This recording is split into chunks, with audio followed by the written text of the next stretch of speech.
constantly striving to bring the centrist left front and center. Podcasting from deep in the heart of Texas. Ladies and gentlemen, welcome to Progressive Rage. Welcome back to the second half of Progressive Rage. You're here with me, Summer. I'm Vee. Romney's advisor, one of Romney's top advisors, 2 weeks in the job. Richard Grinnell. Richard yes. Grinnell says, I'm done.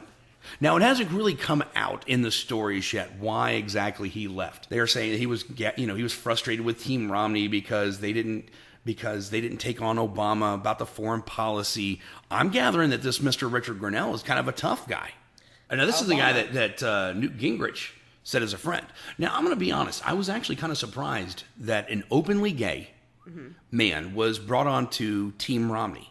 This man would not have been hired regardless of who he was friends with. Oh, if he wasn't just fantastic. If he did not have the skills and qualifications that they needed on the Romney. Of that, I have no doubt. And everything that you read actually says that Romney, when he was at Bain Capital, very smart. Yes. Didn't necessarily take the lead on everything, but hired the people he knew. And that's a good manager. That's delegation. That's a good manager, and there's not, aside from policies and politics, there's not a lot that as a manager, I probably enjoy having Romney as a boss. Here's a guy that comes in there and says, hey, I want you to do this. I'm going to give you everything you need. Oh, you got this face. You got a face. You're not feeling me, huh? No, I'm not. You're not feeling me on this. You wouldn't want Romney as a boss? I mean, he made people money. He made people money, but that stick was shoved so far up Whoa, there. wow. And still is. Sometimes I wonder if he's not a little puppet. When your wife has to come out and go, there's the really wild and crazy guy under there. You just need to get to know him. You know what? I'm not entirely certain that I believe he that. He wore flip-flops with khakis the other day. Ooh. Whee! All right, so he leaves. He leaves. Yeah. Doesn't say a lot about it. Nope. Gets out of there. He had a lot of pressure from some of the extreme right-wing people in the party. Yeah. Here's a guy who obviously is going to want gay marriage. That's Yes. not a Republican checkbox. No. Speaking of checkbox, do you think that Grinnell might have been hired as part of a diversity I definitely agenda? think that there was an agenda associated other with his ability to, sort out foreign policy issues. He definitely felt like the token gay guy. He did feel a little bit like that. And, and I went back and forth. Was it a policy thing? Was it whatnot? But after looking at some of the responses that were coming out of the campaign, Romney had a chance. Yes. He stood back while all this criticism was going on. And this is why I would never want this guy as my president. Mm-hmm. Because here you've got a guy who's obviously qualified. Yes. Knows his stuff. Mm-hmm. Is itching to get going. Yes. Here's a guy who's ready to take Obama on. Take the gloves off. He's ready to start fighting day one. And instead of defending him, you shut him up, you put him in a closet, and you tell him, you know what, you're not technically supposed to start here. Romney had a perfect opportunity to stand up for this man, regardless of sexual orientation. For this man, he had a chance to stand up and go, you know what, that's my man. He had the opportunity to say, look, I hired him. He's good at what he does, regardless of this. What, yeah, and he had a chance to do it, and he didn't do it. And if he's not going to stand up for one man that he hired, how is he going to stand up for you and I in the United States government? How is he going to stand up as president? He's not going to stand up. He's going to sit there and watch some political advisor go down the tubes like that because he's gay. Oh, God. And I'm sorry. I'm sorry. And it's not just that. There's allegations of discrimination. There's allegations of bashing, by other people. I could see, And straight from my site, the little joke I had at the bottom was, from Romney Land, this is the unofficial response. We appreciate the fact that Rick is gay, but our polling indicates that our main Republican base of bigots, idiots, and homophobes object to a gay person telling a straight evangelical Mormon Christian anything. Their gayness might wear off on the campaign. Then where would they be? So, have you heard this line? President Obama can't run on his record. Yeah. Every time you turn around. And it started to dawn on me as I'm looking at this and I'm watching all the news stories. Can't run on his accomplishments. It's kind of like a pro athlete. Not in my house. This is my house. You can't do that here. Don't bring your stupid game in here. Right. You can't play like that. You can't play like me. You can't do what I do. You ain't got the skills. Right? You haven't got the skills. So if they all get together and they all keep saying that and they say it over and over and over, it's a campaign. And it didn't dawn on me. Maybe I'm stupid that I didn't get this. Yeah. And it took me a while to figure it out. And if I don't know if it was Rince Pubis or whatever his name is. I know it's not Pubis. It's I don't even know. How the hell do you get that name? And I thought Summer was a bad name to grow up with. Holy crap. Moving on. But the truth of the matter is, Obama can run on his record. He actually can run on his record. But if the Democrats keep saying it over and over and over, or the Republicans, pardon me, keep saying it over and over and over, then people start to believe it. It's like any other propaganda campaign. Hitler. You named it. The Jews suck. That's the Jews it. Suck. That's it. It was quiet. The Jews are a threat. The Jews are a threat. And guess what? People started drinking that Kool-Aid. They did. And that's what the Republicans are doing with this. Quietly saying over and over and over again. He can't run on his record. He can't run on his record until people, that's all they know. He can't run on his record. He can't do it. Oh, come on. Because we talked about it back a couple of weeks ago, the parable of the blue cup, Nancy Pelosi and everything. And I actually admire this campaign. I do. I admire it because he gets a chance to have a negative campaign without actually spending any money on it, without having to move this forward. And he can just sit back and go, that's not me. That's your record you can't run on. I had nothing to do with that. So I started looking up a list of President Obama's top accomplishments, and we're going to knock a couple of them off. Go for it. Whether you like it or not, and there's a lot of people who don't, he passed health care reform. Yep, 50 years, 60 years, they've been trying to pass that, and he's the first one who First president to do it. Pass the stimulus. Okay? Yep. Now, granted, he's not the first president to pass a stimulus package. George Bush, God bless him, did that as well. Passed Wall Street reform. Yep. Ended the war in Iraq. Yep. Began the drawdown of the war in Afghanistan. Now, before my Republican friends out there start going, oh, yeah, but that was already a timetable. That was a lot about. Yes, it was. Yes, it was. So I'm going to give that kind of a 50-50. I'll give you a little love on that.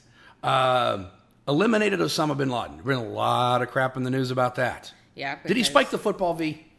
I don't think he was celebrating. I think he was truly sad that this was an action that was necessary. You know what? I'm sorry. I'm going to disagree with you on this because I think he celebrated a little bit. I think he did. I think he got in the end zone dance and did the icky shuffle. So a couple more, and then we're going to move on real fast.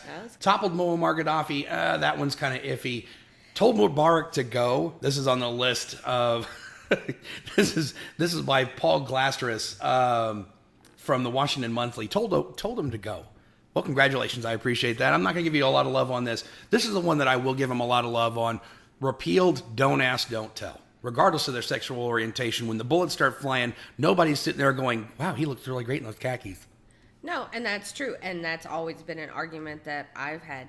You know what? These men and women are doing something that you and your fat wow. are not doing. You're sitting at home watching your football game, eating your popcorn, drinking your beer. You know what? They're the ones who are on the front lines away from their friends, family, absolutely, loved ones. And regardless of... And who cares? And regardless, these people are out there putting their life on the line. So you know what?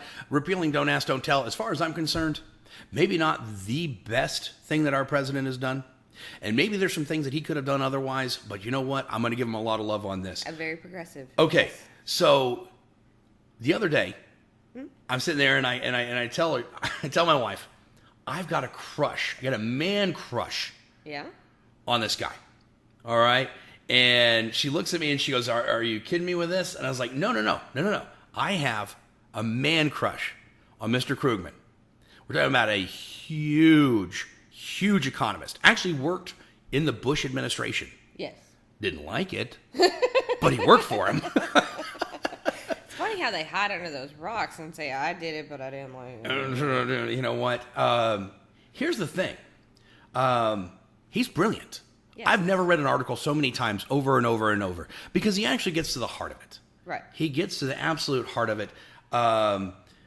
You know what? The Republicans have gotten to the point of just stalemate because they're so focused on winning, they're not focused on how they're going to accomplish the task. Right. And he basically gets into the divide that we've gotten into. We've created a chasm that's so wide. We're down the bottom of that little precipice. There's nowhere for us to be. Well, and the brilliance of this article is not just what he had to say, but it's the simplicity. It is. You know, he puts it in terms that anybody can understand. For the past century, political polarization has closely tracked income inequality. And there's every reason to believe that this relationship is casual. Specifically, he puts, money buys power, and the increasing wealth of a tiny minority has effectively bought the allegiance of one or two of our major political parties, and the prospect is destroying any chance of cooperation. And considering there's only two political parties. You know what? I'm not going to sit there and say that there's not a couple of really rich Democrats that aren't pulling the purse strings, but by and large, the Republican Party has been overtaken by the ultra rich trying to dictate their mandate. So I'm gonna go a little Flush Limbaugh on you. I mean, you look at the new Paul Ryan budget. Look at what Romney's economic path to prosperity. Yeah. Look at what they're trying to do. And as I look at it, something kind of dawned on me. And maybe I used the wrong word on the website. Maybe I should have said fascism, instead of communism. But the older I get, the more I start to think that the Republican Party, and this is my Flush Limbaugh moments, everybody pay attention, is moving us towards this communist, fascist style regime. Now, I had a couple of friends I was talking to. They're, that's not what communism is, blah, blah, blah, blah, blah. When you boil communism down to its basic elements, what do you think it is? The basic elements, the people with the money squash the people with none. All of the power being concentrated in the hands of a few wealthy people that create laws and boundaries to keep us from moving forward. You look at the fact that they want the student loans, the interest rates to rise. Yes. They want to do away with the Department of Education. Yes. Oh, the states can take care of that. And that's the funniest thing that the Republicans ever say. The states will take care of it. No, the state doesn't take care of it because the state has budget problems the same as we do. Yes. On a federal level, they have a bigger pool, but the state goes, no, I'm not going to pay for that. Look at what Rick Perry's doing here in Texas, for crying out loud. Oh. And I'm not even going to get into him. No. But the big lie is that they're going to come in there, they're going to remove all of the federal regulations, all of the funding for things that take care of people, and let the state take care of it. Yes. And it's just absolute horse crap. Okay, so as I look at this and I see this budget, I see what the things that Republicans are moving us towards. I truly do. I see them moving us towards this fascist communist style. Right. And maybe that's a little far-fetched. And maybe it's a little overboard, but you know what? It's just what it feels like. You know, I mean, the fact that the divide, and this is historical fact, the divide between the middle class, the lower class, and the upper echelons has widened. It is some of the greatest economic disparity since 1928. Since the Great Depression. And what happened? You know what?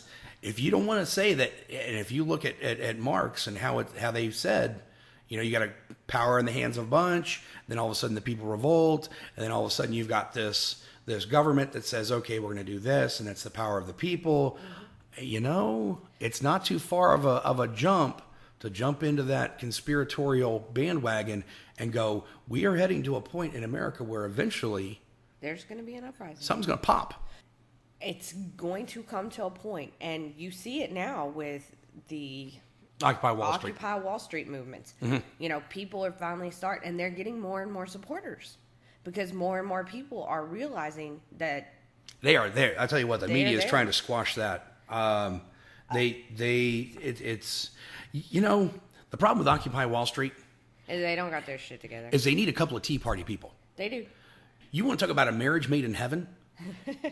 If you put Occupy Wall Street and anti-taxation together, oh my God, the power that would create, and I'm no Tea Party fan, don't get me wrong. Right. Not because the Tea Party policies and principles are necessarily all bad, right, but it seems to collect some of the worst element of people. It's an okay idea, mm-hmm, executed in a very piss poor way. Right. You may not like everything we got to say, but you know what? Doggone it. We're here. We're in the middle. We're proud. Get used to it. All right, go to our website, progressiverage.com. For Progressive Rage, I'm Summer. I'm V. Have a great day.